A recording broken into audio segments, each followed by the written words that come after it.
High বন্ধুরা, কেমন আছো? আশা করি তোমরা সবাই ভালো আছো। তো আমি তোমাদের অনিতা দিদি ভালো আছি। তো আশা করব তোমরা যে যেখানে আছো সবাই ভালো আছো, সুস্থ থাকো, সবাই ভালো থাকো।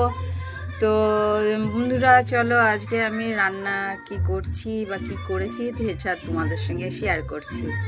চলো, দেখতে পাচ্ছ এখানে আজকের আমি উনুনে রান্না করছি। আজকের আর গ্যাসে রান্না করিনি। তো তার জন্যে মানে দেখো এইখানে উনুনে রান্না করছি। এই দেখো এইটা বেগুন আর আলু আছে। তো এই যে দেখো তোমাদেরকে দেখাচ্ছি বেগুন আর আলু দিয়ে কী দিয়ে হবে। এখানে এই যে মাছ ভেজে রেখেছি, এই মাছগুলো হবে। এটাকে আমাদের জানি না তোমরা কি মাছ বলো।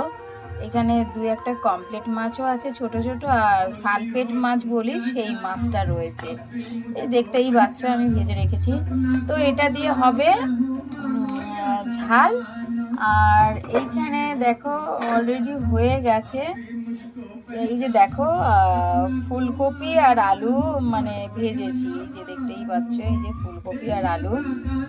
তো আর আরেকটা জিনিস যেটা হয়েছে যে আমাদের ফুলকপি কেটে ডাটাগুলো ফেলে দেওয়া হয়, তো সেই ডাটাগুলো আর ফেলে দেওয়া হয়নি। সেই ডাটাগুলো দিয়ে যে দেখতে পাচ্ছ বেগুন আলু আর কুমড়ো দিয়ে কেটে চিংড়ি মাছ দিয়ে একটা চচ্চড়ি মতন হয়েছে। তো বন্ধুরা এই ছিল আজকের আমার রান্না।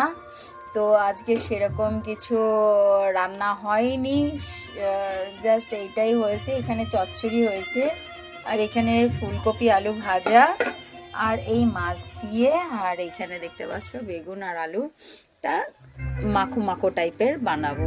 তো বন্ধুরা চলো, আর বেশি বড় করলাম না আমার এই ভিডিওটা। তো এই অবধি।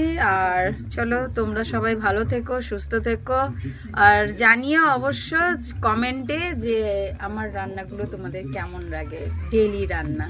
তো বন্ধুরা চলো, টাটা।